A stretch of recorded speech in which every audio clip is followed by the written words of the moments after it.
රට නගන ජනපෞර ගම්මැද්ද අද තවත් ව්‍යාපෘතයක් ආරම්භ කරමින් දරුදරියන සහ ගම්වැසියන් පිරිසකට අස්වැසිල්ලක් වුණා.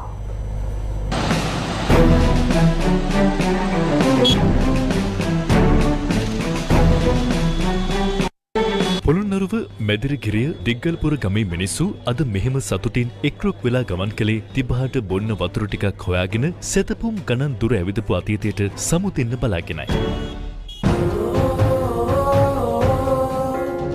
එවගේම දිග්ගල්පුර ප්‍රාථමික විද්‍යාලයේ දරුවන්ටත් අද දවස අමතක වෙන එකක් නෑ. මේ ඉස්කෝලේ දරුවෝ 200ක් විතර ඉගෙන ගන්නවා. පුංචි ජල පෙරණයක් ඉස්කෝලේ තිබුණත් පුංචි දරුවෝ ඉන්නේ පිපාසයෙන්. ඒකත් කැඩිලා. මෝටරයක් දාලා ඉස්කෝලේ ලිඳෙන් වතුර ගත්තත් ඒව බොන්න බෑ. මුළු ගමටයි ඉස්කෝලේටයි පිරිසුදු වතුර ඉල්ලලා ගම්මැද්දට ලිපියක් ලැබුණා. මහා සංඝරත්නයේ ආශිර්වාද මැද පානීය ජල පෙරණ පද්ධතියක් හදන්න අද සුබ මොහොතින් වැඩ පටන් ගත්තේ ඒ අනුව.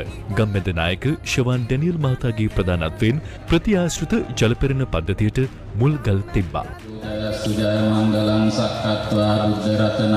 මියගිය දියණිය සහ සැමියා සිහි කරලා ව්‍යාපෘතියට පූර්ණ දායකත්වය දෙන්නේ බොරැල්ලේ මන්ත්‍රී අමරසිංහ මහත්මයයි. තාක්ෂණික සහාය දෙන්නේ ශ්‍රී ලංකා නාවික හමුදාව. මැදිරිගිරිය සහකාර ප්‍රාදේශීය ලේකම් DRIS දිසානායක, කොට්ටාස අධ්‍යාපන අධ්‍යක්ෂ ප්‍රියන්ත සිරිකුමාර, ප්‍රධාන පොලිස් පරීක්ෂක තුසිත් සෙනවිරත්න, ප්‍රජා පොලිස් ප්‍රධානී උප පොලිස් පරීක්ෂක WTG විජේ බණ්ඩාර, ශ්‍රී ලංකා නාවික හමුදාවේ ලුතුනන්ට් කමාන්ඩර් DIP කුමාර, මහජන සෞඛ්‍ය පරීක්ෂක සමන් කුමාර හේරත්, දිගල්පුර ග්‍රාම නිලධාරී පූර්ණි කාමින්දයන මහත්ම මහත්මින් ඇතුළු රාජ්‍ය නිලධාරීන් රැසක්ද මෙම අවස්ථාවට එක්ව සිටියා. දිග්ගල්පුර ප්‍රාථමික විද්‍යාලයේ විදුහල්පති නිමාලිද සිල්වා, සවිය සමිතියේ සභාපති විශ්‍රාමික විදුහල්පති සුනිල් විජේරත්න, ගම්මැද්ද මහලේකම් ප්‍රසන්න අතුකෝරල, දිදුල බෝගා කුඹුර මහතා ඇතුළු ගම්මැද්ද කණ්ඩායමත් මේ අවස්ථාවට ඇවිල්ලා හිටියා. පාඨශාලාචාර්ය පූජ්‍ය කුසුම් පොකුණේ ජිනානන්ද හිමියන් මෙහිදී ව්‍යාපෘතියේ වැදගත්කම පැහැදිලි කළා. මේ ප්‍රදේශයේ මිනිස්සු 10 දෙනෙක් මරණොත් සමහර වෙලාවට එයින් 7-8 දෙනෙක්වත් වකුගඩු රෝගී. මේ ජලය පිරිසුදු ජලය මිනිසුන්ට බොන්න නැති ප්‍රශ්නය නිසාම මේ ප්‍රදේශයේ මිනිස්සු බහුතරයක් මිනිස්සු මරණයටපත් වෙනවා. ඒ සතයක් හැටියට ගත්තොත් මම හිතන්නේ 75%කට යා මරණවල හේතුව වෙලා තියෙන්නේ මේ ජලය. ඉතින් මේක හොඳින් තේරුම් අරගෙන අවබෝධ කරගෙන සුදුසුම තැන ගම්මැද්ද මේ අත්ත තෝරගෙන තියෙනවා. පාසලේ දූදරුවන්ගේ දක්ෂතා වලින්ද උත්සවය තවත් හැඩවුණා.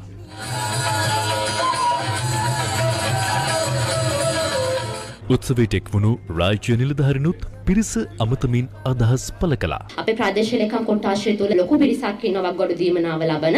අපි වයස පරතරය කියලා නැහැ. කුඩා දරුවෝ පවා ඉන්නවා වගොඩු රෝගයට ගොදුරු වෙන. ඒ නිසා මේ වගේ ව්‍යාපෘති ඇත්තටම වැදගත්. අපි වගේ ප්‍රාදේශීය ලේකම් කොට්ටාශයකට. ඒ නිසා බොහෝම ස්තුතිවන්ත වෙනවා දවසේදී ගම්මැද්ද වැඩසටහන අපේ ප්‍රාදේශීය ලේකම් කොට්ටාශයෙන් එම සම්බන්ධයෙන්. මේ වගේ පානීය ජල ව්‍යාපෘති වලින් අපිට දරුවන්ට හොඳ පිරිසිදු ජලය ලබා දුන්නොත් මේ වගොඩු රෝහලේ අපේ පොළොන්නරු දිස්ත්‍රික්කයේ දරුවෝ නැත්තම් වැඩිහිටි ජනතාව ඇතුල් වෙන්නේ නැහැ කියලා මගේ බලාපොරොත්තුවක් තියෙනවා. අනාගතය ගැන හිතලා ගම්මැද්ද සතුටුයි. ඔබතුමාලා ලංකාවේම තියෙන දැවෙන පස්සක් පිළිබඳව ඒක දැනගෙන ඒකට පිළියම් යෙදීම සම්බන්ධව මට හිතුනේ දා ටීවී එක නරඹනකොට ගම්මැද්ද කියලා වැඩසටහන් යනවා. මේ වැඩසටහන කොහොමද කෙරෙන්නේ කියලා. අපි අද සජීවීම එක දැක්කා. කලගඩි පාලම සිට මේ දක්වා රථ පෙරහස් සමග පැමිණියා. මිනිස්සු අද වෙනුව සන්තෝෂ වුණා. මේ කරන්නේ මනුස්සත්වයේ. මේක මහා දැවැන්ත වැඩසටහන. අපේ සමස්ත පොලිස් ස්ථානයේ ඉන්න සියලු නිලධාරීනියා ඔබතුමාලගේ හයියට ඔබතුමාලගේ රැකවරණයට පවුරක් ලෙස ඉන්නවා.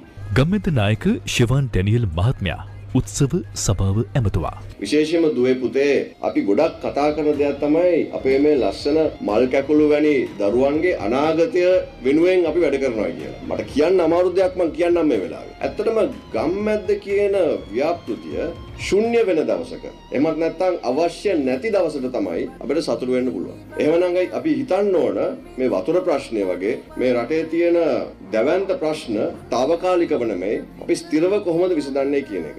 මම හිතන්නේ ගොඩක් මේ දරුවන් ගැන කතා කරන අයම තමයි අපේ දරුවන්ගේ අනාගතය විනාශ කරන්න ක්‍රියාත්මක වෙන්නේ. අපිව බෙදලා එක්ක ජාතිවාදය නැත්නම් ආගම්වාදය නැත්නම් මොන හරි වාදයක් අරන් ඇවිල්ලා මේ ගම්මානවල මේවා ව්‍යාප්ත කරලා එහෙමත් නැත්නම් අපි දන්නවා මේ දවස්වල වැඩිපුරම කතා කරන මේ කුරුජාවරන් හරහා අපේ දරුවන්ගේ අනාගතය විනාශ කරනවා. අපේ රටේ ළමයින්ට තැනක් දීලා ඒ ළමයින්ගේ දක්ෂතාවය තිබ්බොත් එතනට තැන දීලා ඒ දක්ෂතාවය තුලින් අපිට ජයග්‍රහණයක් ළඟා කරන්න පුළුවන් නම් එතකොට ඇත්තටම අපේ රටේ උපරිම තැනට අරන් යන්න පුළුවන්. මේ මෙදිරිගිරිය දිග්ගල්පුර ප්‍රාථමික විද්‍යාලයේ විදුහල්පතිනිය පළ කළ අදහස්.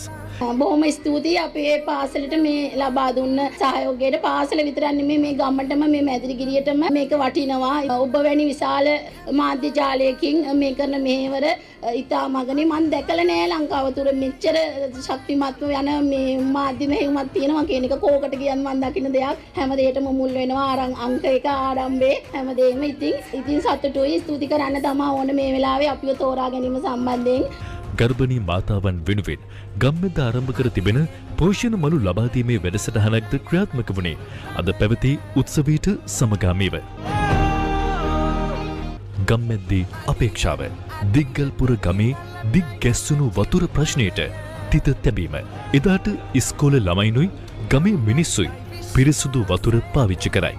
එතකොට ගමේ දරුවන් ඇතුළු හැමෝගෙම මුහුණුවලින් මතුවුණු මේ සුන්දර හිනාව හැමදාම රැඳේවි.